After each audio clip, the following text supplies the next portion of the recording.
Tonight, nurses are feeling shortchanged by a collective agreement that still hasn't paid a premium to staff. That story and... We almost had a murder, just as well to call it like it is, on our school steps. The teachers union says schools are getting more violent, and that's leading to teacher burnout. Some email accounts are still down and the Wi-Fi is spotty at best. Things are certainly not back to normal at Memorial's Grenfell campus. And trying to use the hotspots with everybody else just doesn't work. And I do worry about the failure of the government to really step in and help the university. I'll have an update for you tonight on Here and Now. Well, we had some sunshine today, a little bit cooler temperatures. There is a warm up on the way, but it will come with some rain. I'll have all the details coming up. This is CBC Here and Now.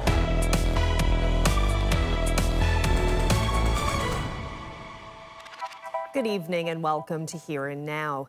Teachers say the amount of violence in schools is up and it's expected to surpass previous years. The province's Teachers Association is speaking out tonight, saying last week's provincial budget failed to properly address the problem. Our Heather Gillis has that story. School violence is increasing, according to the province's Teachers Association, and it's launching a new public awareness campaign to combat it.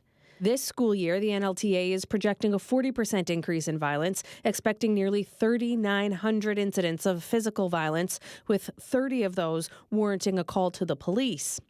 It's expected there will be more than 480 instances of threats and harassment and 31 calls to police for weapons offenses and other serious safety threats, with almost 1,000 incidents in September and October this year alone. Meanwhile, just last year, Newfoundland and Labrador saw one of the most violent incidents take place outside this St. John's school when 5 attacked a student trying to go inside. That was we almost had a murder, just as well to call it like it is, on our school steps. He says teachers have been sent to the emergency room. Others wear clothes made of Kevlar to protect against biting and hitting. Langdon says it's a problem that's driving people away from the profession. This former music teacher is one of them, saying she once had a student run around with a saw. You don't have the proper training to handle crisis. So I went into fight or flight mode and ran towards the child with the weapon because I was afraid that he would hurt another student, and my first reaction was to just get the weapon out of his hands. She says the grade 9 student didn't have the extra in-class support he needed, threw a stool at her and tried to harm himself.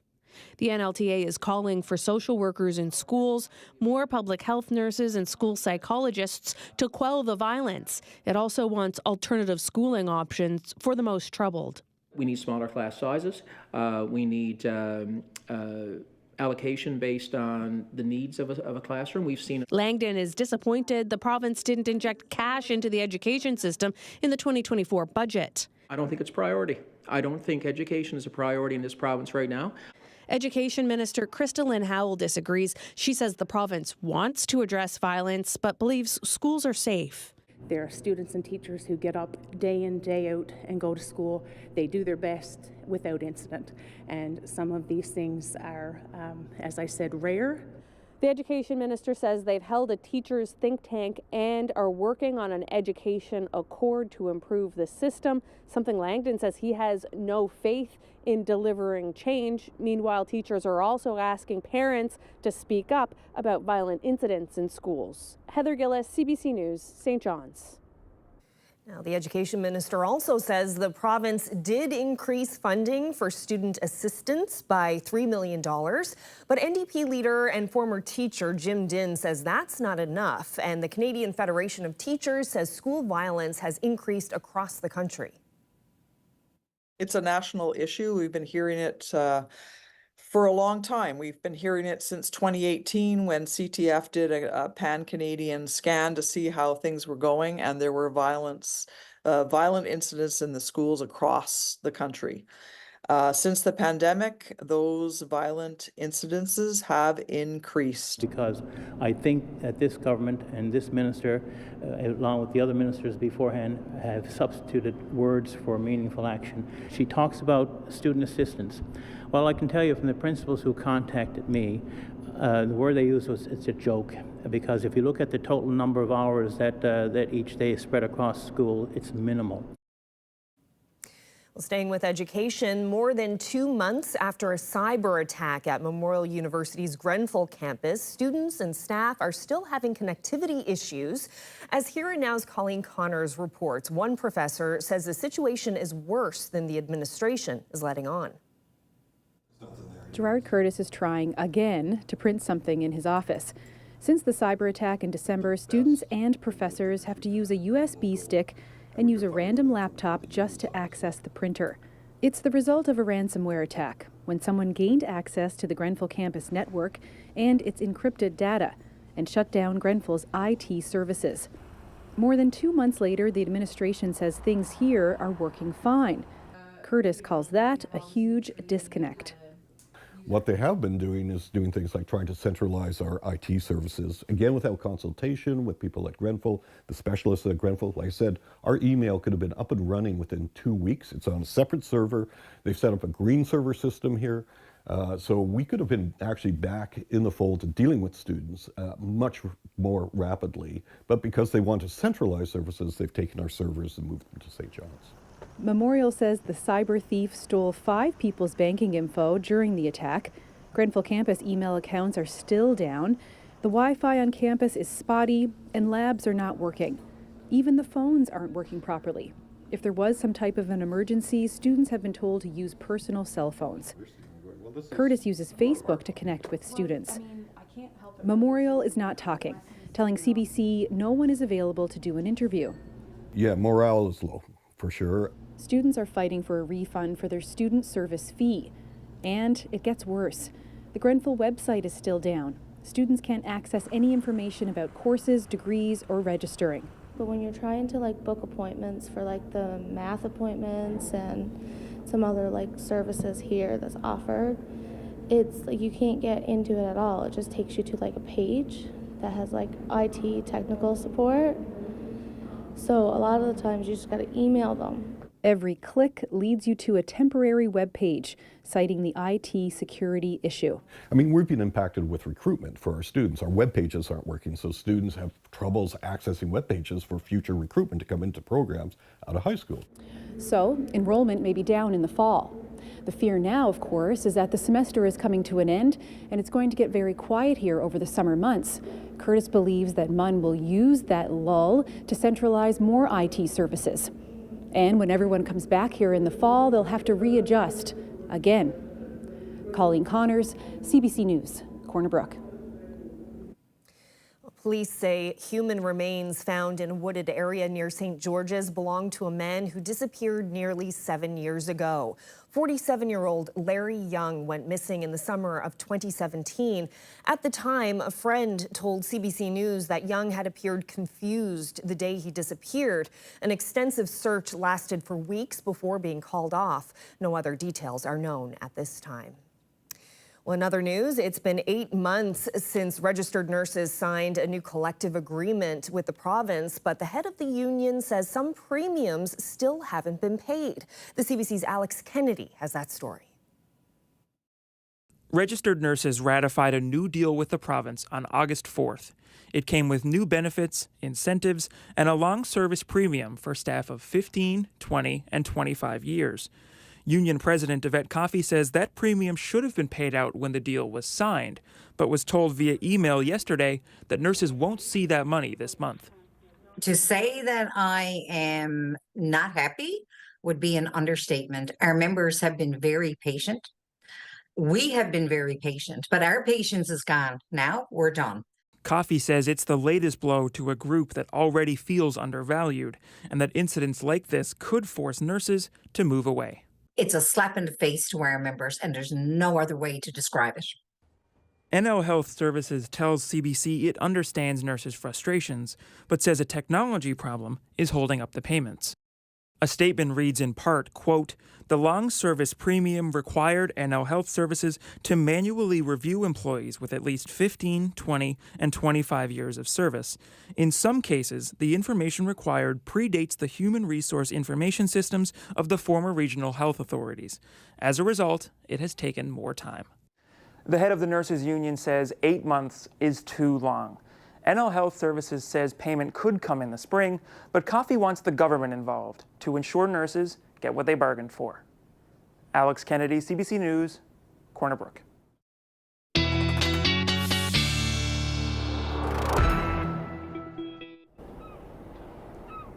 Well, an absolutely gorgeous day out today. Lots of sunshine, feeling very spring-like outside, and lots of buzz around the solar eclipse that is going to happen in just under 2 weeks. But take a look at this. So this is the climatology for the cloud cover over the April 3rd to April 13th period.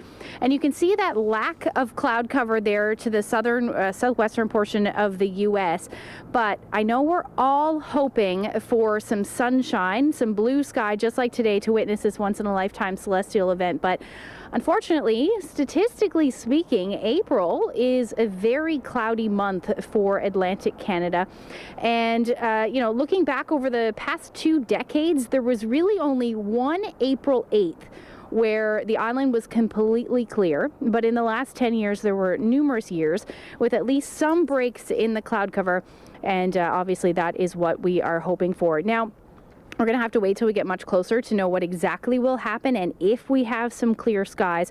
But as far as the timeline goes, the total solar eclipse will start around 5:09 for the southwest, and then a few minutes later along that path across the island, as you see there on your screen, during that time frame. And whether or not it's cloudy, it will certainly get dark. So we do have some weather, though, on the way over the next couple of days. We'll get into those details in a few minutes. Thanks so much, Ashley. Well, there was a brief but expansive power outage this afternoon on the Avalon. Power was cut for more than 9,000 customers in the St. John's area shortly before 2 o'clock. According to Newfoundland Power, that outage was caused by equipment needing to be reset at the Stamps Lane substation in the center of the city. Power was restored within about 10 minutes. Well, First Light Friendship Center in St. John's is getting a big boost from the federal government. More than $750,000 to help with programming, specifically more than $500,000 to develop an Indigenous language program, a language and culture camp, as well as a community library. The programming will cover Mi'kmaq, Inuamun, and Inuktitut. We provide wraparound services for the urban Indigenous community, and we are also open to non-Indigenous people as well. So this funding from Canadian Heritage actually are 2 separate funding pots. One is for the preservation of and revitalization of Indigenous languages, which our director Heidi Dixon will be kind of managing, and then the other one is for cultural spaces, which will support artists and the Center of Performance and Creativity. Well, an Afghan man who was hunted by the Taliban for helping NATO in Afghanistan is now safe in Canada, thanks in large part to a retired Canadian military official who lives in Newfoundland. Mohammed Arif Yousufi, his wife, and 3 children were brought to Alberta earlier this month. Here Now's Mark Quinn brings us this update. So finally, we get in Canada. We arrived in Canada, so we are happy. We can now use Mohammed Arif Yousufi's name. In past stories, while he was still here in Afghanistan, we called him Joe to protect his safety. Yousufi was an interpreter with the Canadian military in Afghanistan for 6 years. But when NATO forces pulled out in 2021 and the Taliban took control of the country, Yousufi was targeted by the new leaders. So suddenly they attacked on our house, but they had my address. But I was not there. I was in my office. I was in hiding because I understand that they trying to find the people they want, the people who work with the coalition forces. In 14 times, we changed our location in Kabul. In 2021, the federal government promised to bring 40,000 Afghanis who assisted Canada to safety. But they were slow, and Yousufi's life was in danger. He'd already been shot by the Taliban more than 10 years earlier, and their violence had recently reached very close to home. So I lost everything. The Taliban killed my partner. He was like trying to work and get projects, sign projects, contracts, and like make water wells.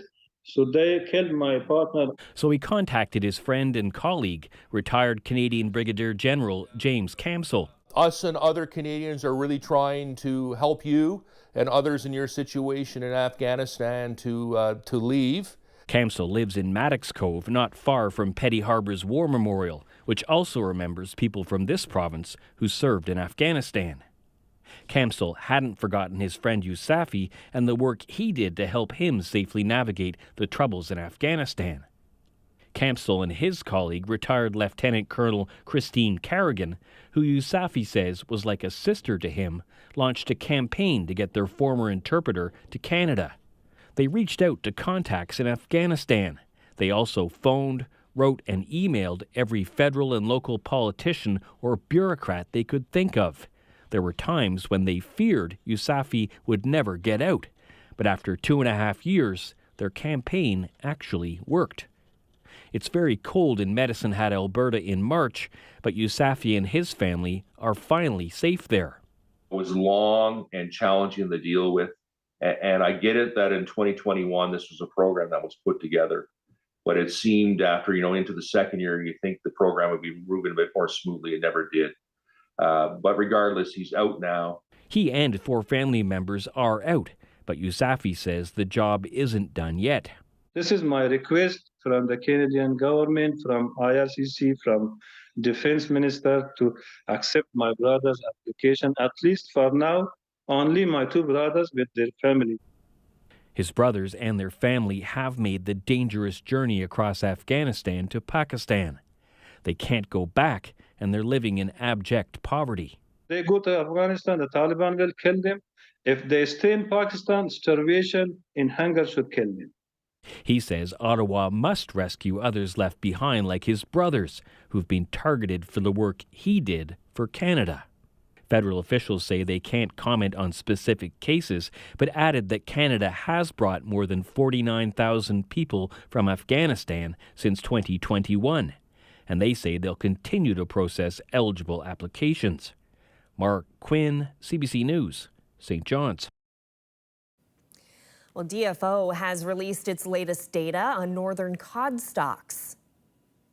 We determined that northern cod remains in the cautious zone, and it is roughly 20% above the limit reference point.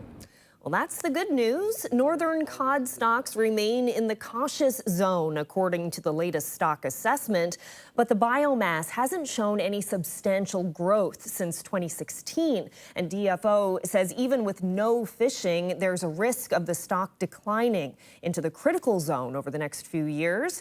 That's in part due to low capelin stocks, which are enough to sustain the current cod population, but not enough to help it grow. The thing about it is that the levels are about the same as when the last time we looked at the stock. They're about the same as they were in 2016. So the growth of the stock appears to have stalled. And so that is a concern, and it's stalled in the cautious zone where we need to proceed with caution. And because we're not hugely above the limit reference point. And so those are important things to keep in mind. And the whole idea and premise behind a precautionary approach framework is that we need to encourage stock growth into more of a healthy levels where removals can be sustainably taken. I had one person in particular who stole a few things. I did not fire her. She was really good with my dog. Still to come, caring for a child with complex needs. This mother says many suffer in silence with very little support.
Weather Update is brought to you by the Healthcare Foundation Home Lottery. The bonus prize deadline is midnight, Friday, April 12th. Order tickets now at hcfhomelottery.ca.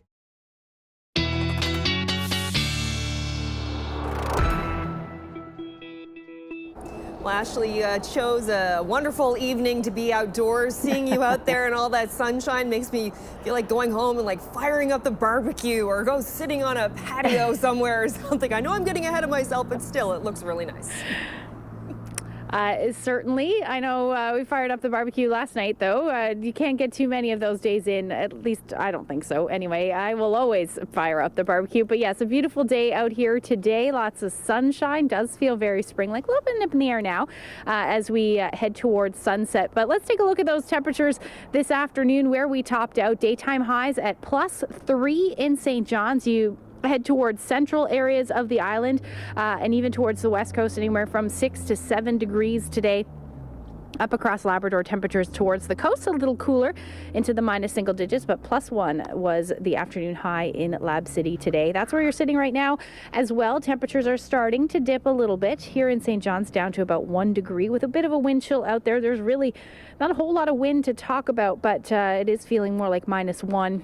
And up towards coastal areas of Labrador into the minus teens at the moment. So there, we're sitting under a nice big ridge of high pressure. That is why we are seeing these beautiful blue skies. And there's really not a whole lot over the next couple of hours anyway, but clouds will be on the increase up across the Big Land.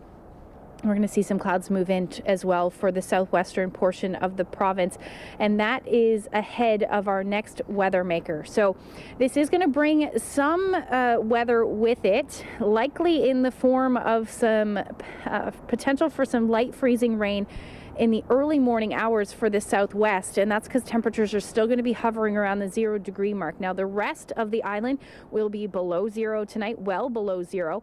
And Labrador most will sit into the minus double digits, except for Lab City, where you will sit around -6 tonight with your winds out of the southeast around 20 to 40 kilometers per hour.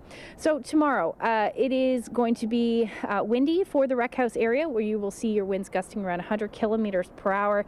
And then we've got a freezing rain warning in place for the northern peninsula, southeastern Labrador there, and Eagle River as well. So as far as those winds are concerned, we're going to see them ramp up as we head into tomorrow morning and into the afternoon, really. So the southwestern portion rather of Newfoundland will see those winds gusting anywhere from 40 to 60, maybe even 60 or 80, except in the Rec House area, where they will be gusting around 100 kilometers per hour. Now those winds will be more widespread, a little higher as we head into Thursday morning. Where we will see those winds gusting between 60 to 80 kilometers per hour. And note that southerly flow. This is when we are going to see that change over to rain as well. So let's time this out. As we head into tomorrow morning, we're going to continue to see this system track a little bit further north and east. And you see that purple there? That's the potential for some ice pellets. So either snow or ice pellets will likely start very briefly for the western half of the island before changing over to rain. And behind that as those temperatures warm up. Now we're going to see that similar transition up across Labrador. This is likely where we'll see most of the ice pellet mixture. But for the northern peninsula, tomorrow evening and southeastern Labrador, you see getting into that pink. That is where we're looking at that risk of some extended periods of freezing rain, continuing really through midnight for the northern peninsula before that changes over to rain, but right through the night for southeastern portions of Labrador into your early Thursday morning. So your temperatures tomorrow for the east are actually going to be fairly nice with some sunshine, clouds on the increase, temperatures around 3 degrees. You head towards central, similar, but you will see that potential for some shower activity. A little bit more of a mix to start for the west, anywhere from 2 to 4 degrees. And then the northern peninsula, that's the best chance of seeing that freezing rain potential. And same thing for southeastern Labrador. Now the rest of the Big Land, looking at our temperatures, up or above zero, about 1 to 3 degrees through the day, except towards the coast, north coast anyway, where you will sit into the minus single digits. So this is the start of this southerly flow as we head into the weekend. Temperatures are going to get even warmer than that, but I'll get into the long range forecast coming up. Thanks, Ashley.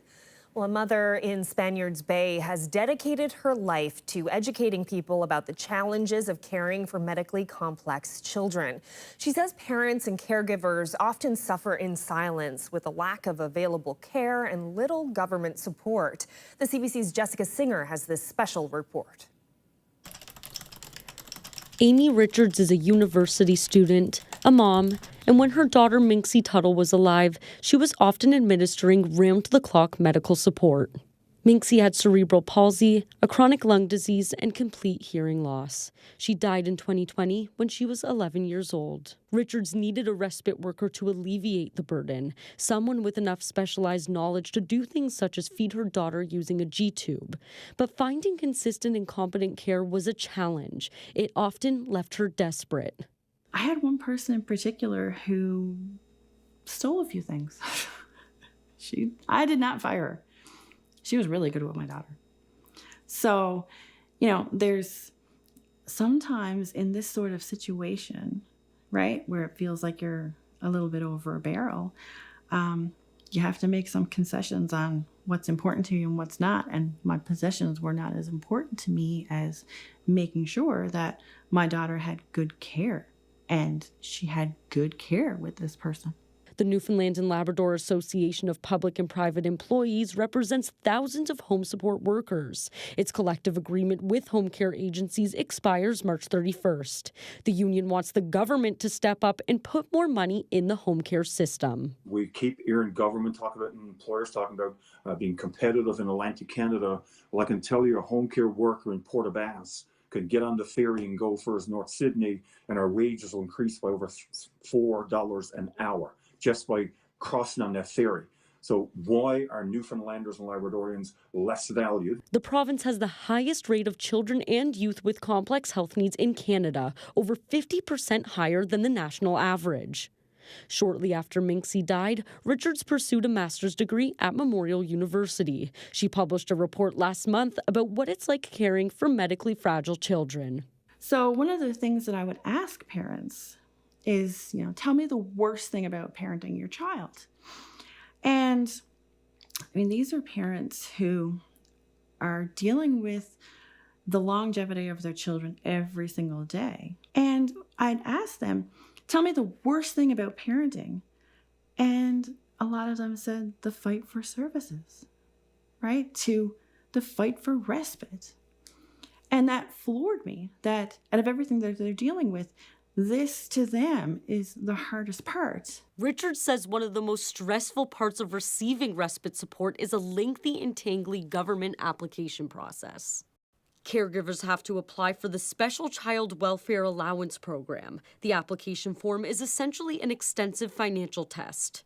If a caregiver qualifies for respite support, the tests don't end. They have to reapply every year. With that comes a home visit from a social worker and a deep dive into every aspect of your life. Again. A lot of the parents I spoke with talked about the same fear. And I assure you, speaking from personal experience, fear is the right word. This fear that the social worker was going to take away what you had, right? So that they would come in and I can't believe it's been almost 4 years. I can't believe that they would come in and they would feel like too much. This grandmother is working with Richards to research and expose the faults in the respite care system. Susan Green is a grandmother of 6. One of her grandchildren has a rare neurological disease, so she's unable to walk, talk, is fed by a tube, and has frequent seizures through the night. I did interview some people that I knew who were raising children who were medically complex. And so I did get some quotes, and this is one I think which gives you a flavor. Okay. The birth of a child with complex needs makes you feel worse than a criminal. It is as if you have been given a life sentence, but there's no hope of parole. You feel tired, exhausted, unable to go on, and guilty all at the same time because you love your child and do not regard them as a burden. But the care they need, day in and day out, is an unremitting burden. Green says caregivers who don't qualify for respite support because of their income are left on their own. They have to shell out tens of thousands of dollars just to keep their children alive. The government doesn't have an accurate snapshot of just how much support is needed because so many parents are left out of the system. Paying respite workers a higher wage is crucial, but Green says parents who are already struggling shouldn't have to pay. This is a grave concern, and I have to say, as a grandparent, I really don't want to leave this earth thinking that my daughter and my son-in-law are going to be struggling with this problem when they are my age, after a life of struggling with it. Green says there are currently no organizations in the province specifically advocating for caregivers of medically complex children. These two women hope they can create a group for these people, because for them, struggling in silence is no longer an option. Jessica Singer, CBC News, St. John's. First thing you will notice is the energy difference. They open up to me and say, okay, just, give us all you've got. Movement to improve sound. We swing by Holy Heart in St. John's, where a choral movement specialist from Holland was invited to teach a choral masterclass. To see how much easier it is to sing when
Well, hundreds of choral singers in the province have experienced a master class in choreography. That's a term created by choral movement specialist Ponda van Proosde. She's from Holland, but recently visited St. John's to work with several choirs, including Shallow. We dropped by to see her in action at Holy Heart High School and find out where the idea of choreography came from. When I grew up and I was trained to be a dancer, I was also singing all my life. So I was very interested in the combination of the two. And later on, when I was educated dance teacher, I was making choreographies, but then starting to work with singers and looking at how they went about on the stage, I was like, they need more foundational work on this. So I started to develop all kinds of exercises, also warm-up exercises, but also the body awareness was an important thing.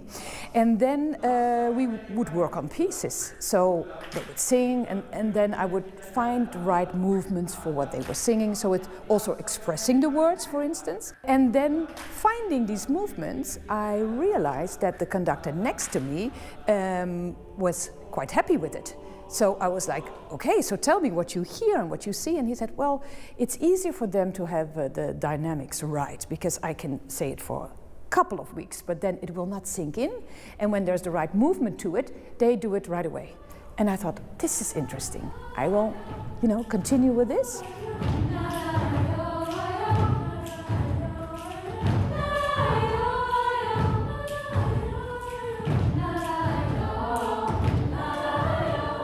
First thing you will notice is the energy difference.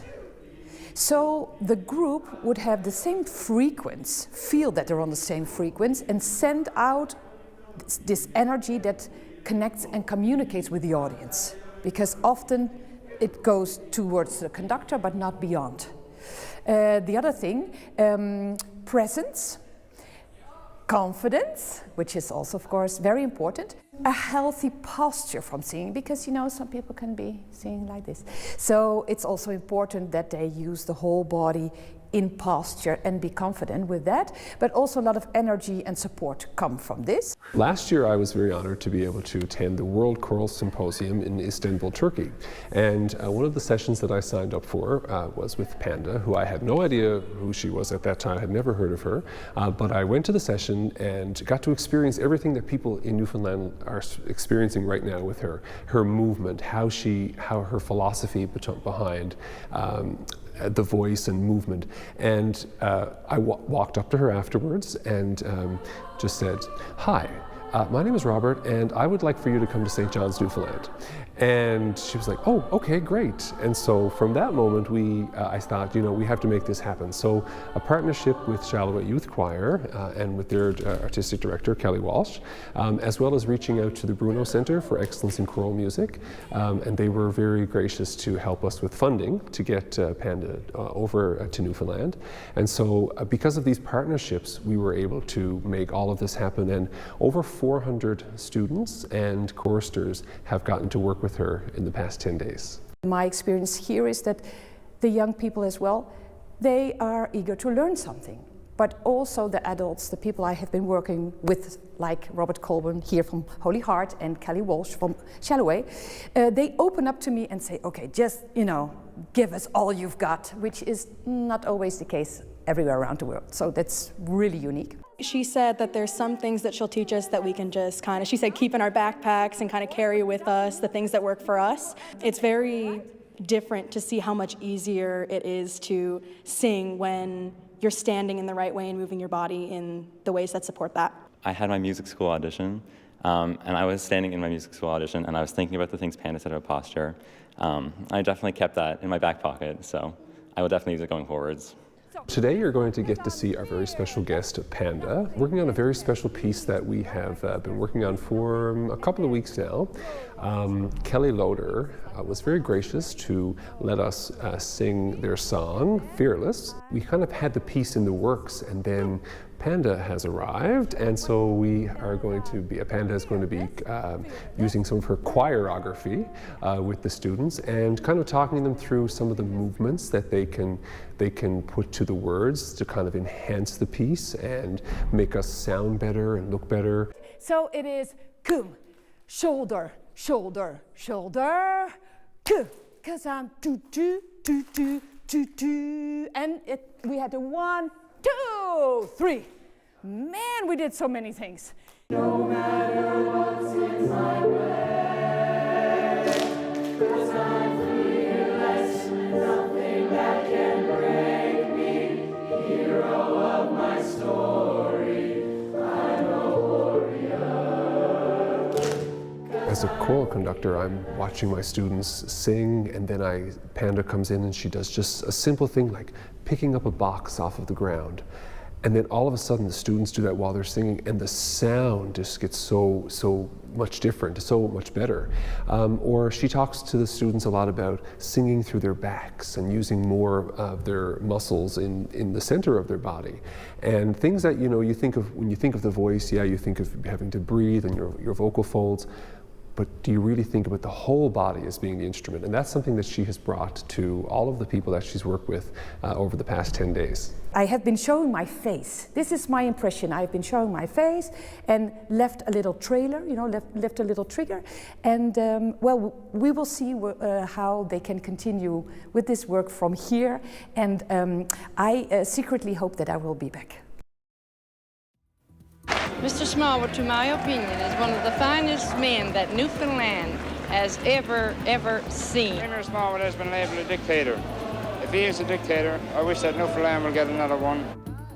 But by the early 1970s, not everyone was a fan of Joey. On the anniversary of Confederation, we're digging into the CBC archives to bring you that story just ahead.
March 31st marks 75 years of Confederation. Of course, Joey Smallwood is credited as the father of Confederation, but by the early 1970s, he'd fallen out of favor. He'd resigned as premier, and it seemed young people in the province were looking for a change. We dipped into the Here and Now archives to bring you this special report from 1972. He'll never be replaced. There's no man, I don't think, on earth got the caliber that he has. Maybe he should have stepped down a little earlier, but who knows that for sure. But I will personally go after all those who helped to bring about his defeat. He's a good man. Yeah, Premier Smallwood has been labelled a dictator.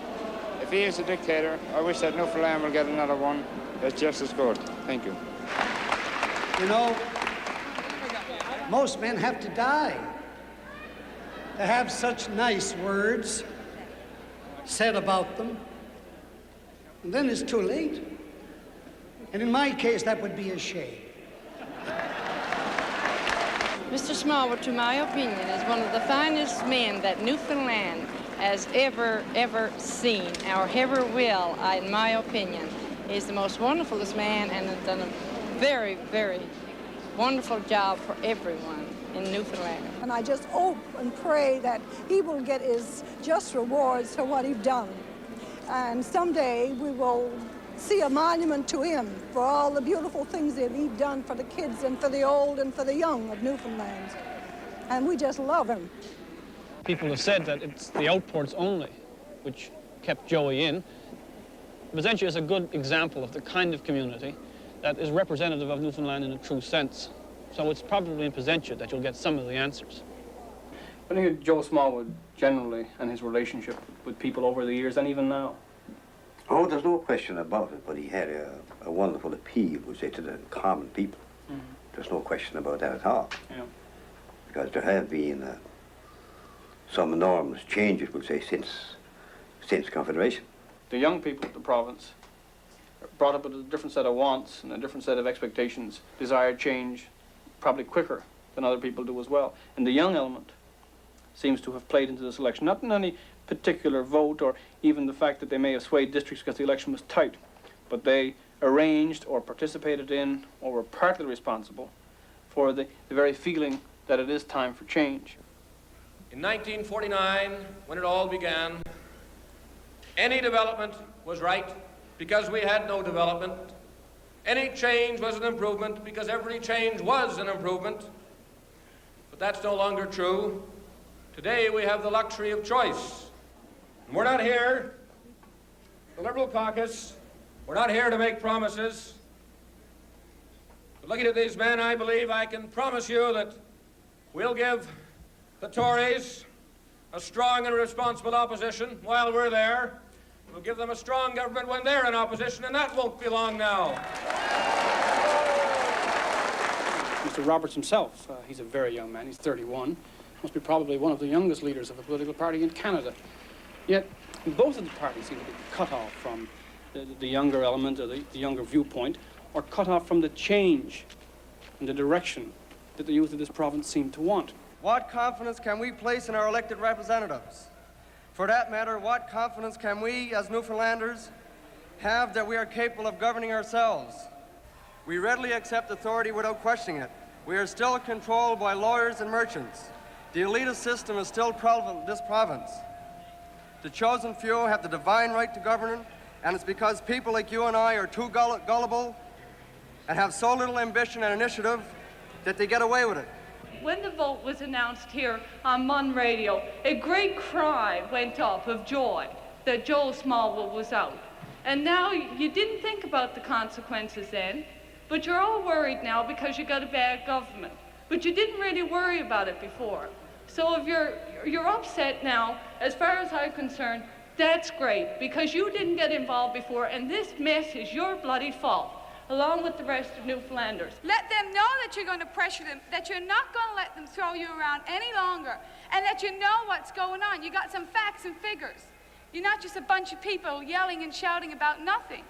I can't sort of figure out what our purpose is. Like, some people here have a purpose of shitting on Joe Smallwood. Bob Buckingham seems to have a purpose of dragging up every bit of dirt everything that he can use to malign some other person. Art, that's one of the things that we got to get May I over. finish Stop first, shitting Donna? on each other and May I start finish doing first, something Donna? about the whole mess out there. May I finish first, Donna? Sure. You can have your turn. Like, perhaps our purpose should be to look to the future and to decide what we as students want for this province, for the future, and then take some action. Because if we just go around shouting out what's happened for the past 23 years, we can go back further than that if we want to. We can go back to Sir Richard Squires. We can go right back to the beginning of representative government and shit. And we can stay here for 10 years and shit, and it's not going to get us anywhere. Why don't we decide right now where we want to go and what we want to do?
Details.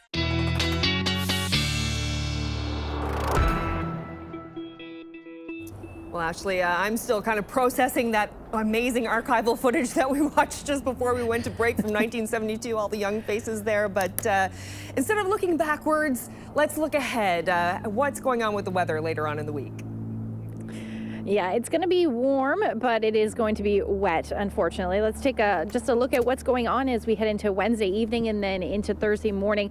The area of low pressure is going to bring some potential for some freezing rain. That will continue overnight for Labrador, but then it'll change over to rain as those temperatures warm up. So Thursday morning will be wet for the Northern Peninsula, West Coast, and then it'll fill in a little more as we head into the evening hours further east.